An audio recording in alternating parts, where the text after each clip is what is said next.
Good evening mga ka-travelers. Ngayon mag-aantay tayo ng bus dito sa may palasyo. The time is 8:04 in the evening, but until now the bus is not yet coming.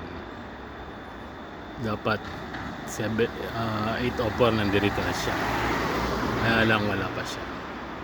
So meaning late or hindi siya darating, kaya wala akong masasakyan. Sana may dumating. Ayan na siguro. Ayan na nga, padating na ang 54.